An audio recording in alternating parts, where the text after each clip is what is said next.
नमस्कार, मैं हूं निकिता और आप देख रहे हैं सत्यहिंदी.com। चलिए एक नजर डालते हैं अब तक की सुर्खियों पर। पेरिस ओलंपिक में महिला पहलवान विनेश फोगाट को अयोग्य ठहराने के मामले में फैसला 16 अगस्त तक के लिए टाल दिया गया है। आपको बता दें कि इससे पहले यह फैसला कल मंगलवार 13 अगस्त को आना था, लेकिन समाचार एजेंसी पीटीआई के मुताबिक court of arbitration of sports ने कहा है कि फैसला 16 अगस्त को रात 9:30 बजे सुनाया जाएगा। गौरतलब है कि विनेश फोगाट का वजन कुछ 100 ग्राम ज़्यादा होने की वजह से उन्हें कुश्ती के 50 किलोग्राम इवेंट से अयोग्य घोषित कर दिया गया था। विनेश फोगाट मामले में फैसला 16 अगस्त तक टाले जाने के बाद विनेश के ताऊ महावीर सिंह फोगाट ने मामले पर प्रतिक्रिया देते हुए कहा कि 5-6 दिन हो गए उस फैसले का इंतजार करते हुए, तारीख पर तारीख मिल रही है। अगर हमारे हक में फैसला आता है तो खुशी होगी। उन्होंने कहा कि बार बार ये टाइम आगे बढ़ाया जा रहा है तो हम भी इंतज़ार करेंगे। CAS जो भी फैसला सुनाएगी उसे हम भी तहे दिल से स्वीकार करेंगे। विनेश के ताऊ का कहना है कि हमें पूरी उम्मीद है कि फैसला हमारे हक में आएगा। जब भी विनेश यहाँ आएगी तो हम और सारे भारतवासी उसका स्वागत भी करेंगे। उनसे जब ये पूछा गया कि जो फैसला बार बार टाला जा रहा है इस पर आप क्या कहेंगे, महावीर फोगाट ने कहा कि जो फैसला बार बार टल रहा है उससे उम्मीद भी जग रही है और परेशानी भी हो रही है, क्योंकि इंतज़ार करना काफ़ी कठिन काम होता है। हमें ऐसी पूरी उम्मीद है कि 16 तारीख से आगे अब इसे नहीं बढ़ाया जाएगा और ये हमारे हक में आएगा। हम मिठाई, झंडे और पटाखों के साथ तैयार बैठे हैं। कोलकाता के आरजी मेडिकल कॉलेज की ट्रेनी डॉक्टर के साथ बलात्कार के बाद उसकी हत्या के खिलाफ पूरे देश में कई जगह डॉक्टरों ने हड़ताल कर अस्पतालों में सुरक्षा बढ़ाने की मांग की है। इस बीच मामले को लेकर इंडियन मेडिकल एसोसिएशन के प्रमुख डॉक्टर RV अशोकन की अगुवाई में डॉक्टरों के एक दल ने कल मंगलवार को केंद्रीय स्वास्थ्य मंत्री JP नड्डा से मुलाकात की।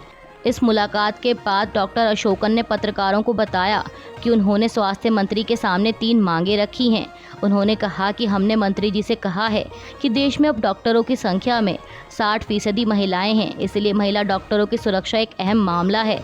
हमने कहा कि अस्पतालों को सेफ जोन घोषित किया जाए। हमारी दूसरी मांग ये है कि कोलकाता जैसी घटनाओं को रोकने के लिए 25 राज्यों में कानून के बजाय एक केंद्रीय कानून लाया जाना चाहिए। हमारी तीसरी मांग CBI जांच की है, जिसकी अनुमति अब कोलकाता हाई कोर्ट ने दे दी है। कल मंगलवार को ही federation of resident doctors association यानी फोर्डा के भी एक दल ने केंद्रीय स्वास्थ्य मंत्री JP नड्डा से मुलाकात की।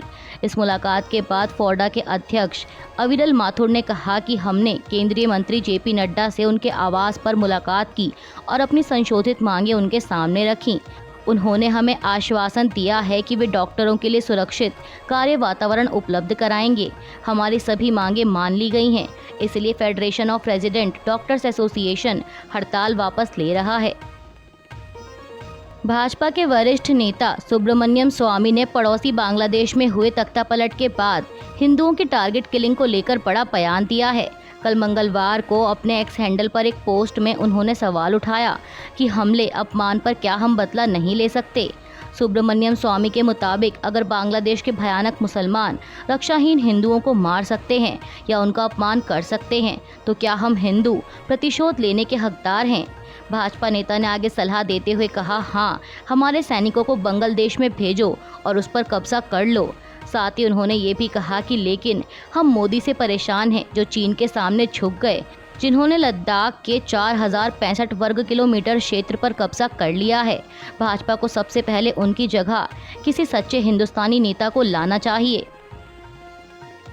प्रधानमंत्री मोदी यूक्रेन की यात्रा पर जाने वाले हैं और इस दौरान वह पोलैंड का भी दौरा करेंगे। अब ऐसे में उनकी इस यात्रा को लेकर कांग्रेस ने उन पर निशाना साधा है। कांग्रेस महासचिव जयराम रमेश ने एक्स पर लिखा, नॉन बायोलॉजिकल प्रधानमंत्री अब यूक्रेन जाते हुए रास्ते में पोलैंड का दौरा करेंगे। कांग्रेस नेता ने पूछा कि वह मणिपुर नहीं जाने में इतनी जिद क्यों कर रहे हैं। मणिपुर के लोगों के खिलाफ ऐसी क्या बात है, जबकि फरवरी 2022 में उनकी पार्टी और उसके सहयोगियों को वहां के लोगों ने शानदार जनादेश दिया था।